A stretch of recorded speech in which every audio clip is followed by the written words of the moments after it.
Bonjour chers amis, nous voilà au premier dimanche du temps de l'Avent et avant d'écouter l'homélie de ce dimanche, il serait bien que nous écoutions d'abord l'évangile que l'Église nous propose.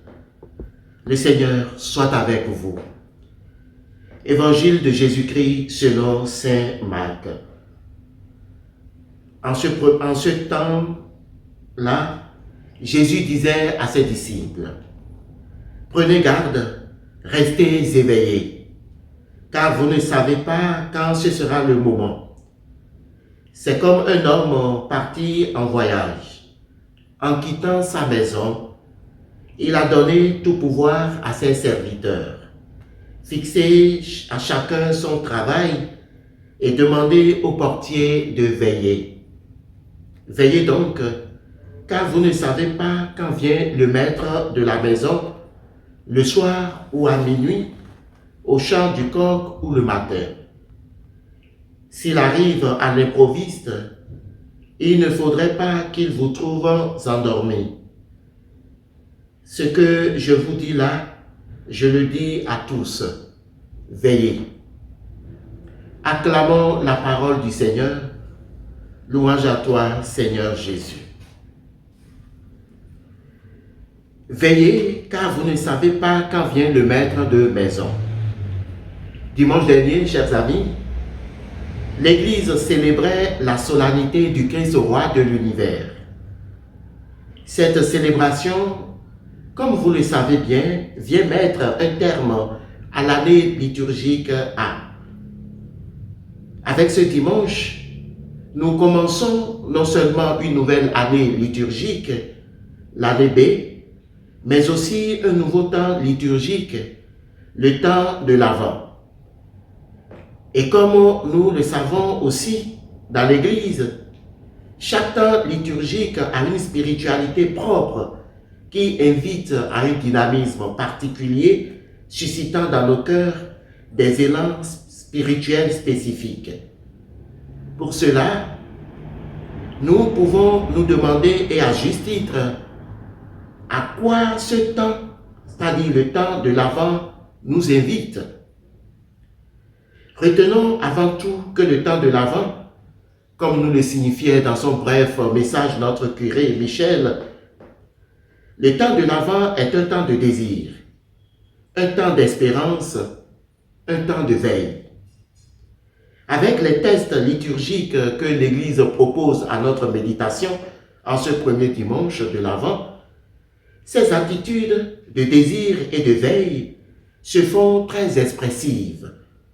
En effet, dans la première lecture qui est du livre du prophète Isaïe, une attitude retient particulièrement notre attention. Il s'agit de cette phrase du prophète. « Ah, si tu déchirais les cieux, si tu descendais. » Il s'agit là d'une soif, d'un désir crucial et pressant. Par ces mots, le prophète exprime en effet son désir de voir le Seigneur revenir dans sa gloire pour établir lui-même la justice tant prêchée et voulue. Ce désir du prophète habite aussi notre cœur et suscite en nous l'espérance. Car notre désir le plus ardent, c'est de voir un jour ce Dieu que nous aimons si tant et en qui nous croyons. Ce Dieu que nous louons et servons, ce Dieu que nous adorons à temps et à contre-temps. Et quand on n'a pas encore ce que l'on espère, on reste en attitude de veille. Ainsi, le temps de l'Avent se définit comme un temps de désir, un temps de veille. Et bien vécu, ce temps devient pour chacun une occasion d'approfondissement du mystère de Dieu qui devient homme pour habiter les hommes.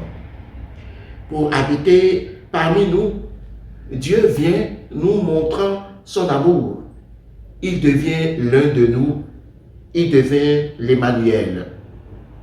C'est aussi un temps qui produit dans nos cœurs des grâces et nous invite particulièrement à ne pas vivre dans l'indifférence ou la tiédeur, mais à développer en nous cette ferveur et cette ardeur spirituelle qui nous porte vers le cœur de Dieu. Le temps de l'Avent est plus ou moins court et moins astreint que le temps de Carême. C'est pour cela que nous ne devons perdre aucune occasion de grâce et sommes ainsi appelés à nous laisser relancer, les yeux fixés sur Dieu qui s'incarne et qui s'engage dans notre histoire pour un nouveau départ, pour une meilleure relation avec lui. Pour cela, dans l'évangile de ce jour, nous sommes appelés à veiller à temps et à contre-temps, à rester éveillés, car nous ne savons à quel moment juste le Maître viendra. Et s'il vient à l'improviste, faudrait-il encore qu'il nous trouve à notre tâche, qu'il nous trouve prêts à partir avec lui. Il faut que nous veillions afin que le Maître, en revenant à n'importe quel moment, que ce soit le jour ou la nuit, nous trouve disponibles à le suivre. Cette recommandation de l'évangéliste résume tout ce que nous venons de dire jusque-là et nous donne la clé de lecture de toute la spiritualité de l'Avent. Pour cela, me semble-t-il, cette attitude qui consiste à veiller peut être définie en 3 principaux points. Le premier, veiller, c'est entrer davantage dans la prière, c'est descendre plus profondément dans son cœur, c'est consacrer plus de temps à la prière personnelle, à ce dialogue du cœur à cœur avec Dieu. Ou comme le disait Élisabeth de la Trinité, je me tais, je l'écoute, je l'aime. C'est quitter nos distractions, nos évasions, les futilités qui nous encombrent parfois et qui nous empêchent de bondir. C'est aller un peu à l'écart avec nous-mêmes pour entrer dans le sanctuaire de notre cœur profond où nous attend la présence divine. Veiller le soir ou à minuit ou le matin, c'est-à-dire toute la nuit de notre vie où nous avançons dans l'obscurité de la foi, le cœur en éveil. Cette vigilance fait de nous des hommes et des femmes de désir et de prière. Deuxièmement, veiller, c'est concrètement aussi, en ce temps de confinement, innover, en organisant ou en participant à des rencontres priantes en visioconférence. Enfin, veiller, c'est regarder les autres et surtout les plus démunis avec un regard purifié par la prière. C'est poser des gestes de solidarité qui sont autant d'actes d'espérance. Et nous savons bien combien ces temps-ci, nous sommes appelés à poser des gestes de solidarité envers les démunis, envers tous ceux qui se sentent abandonnés, tous ceux qui ont besoin de nous pour être joyeux et heureux. Le temps de l'Avent que nous commençons aujourd'hui nous introduit donc dans ce dynamisme tout particulier où nous sommes appelés à désirer. Et parce que nous désirons à espérer, et puisque nous espérons à rester vigilants dans la veille.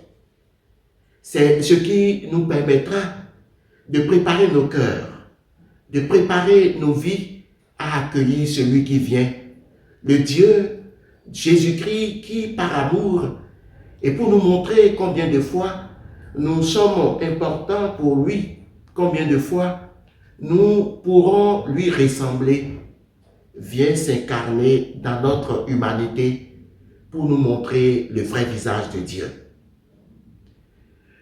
Avec tout le dynamisme spirituel auquel nous sommes appelés pendant ce temps de l'Avent, La parole de Dieu, l'écoute de la parole de Dieu doit occuper une place toute particulière dans notre spiritualité.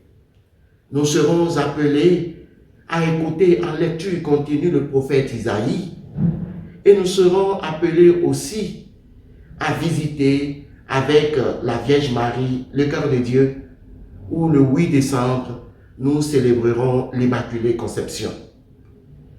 Le visage de Jean-Baptiste sera aussi pour nous très interpellant. Lui qui, comme un précurseur, va préparer les chemins du Seigneur.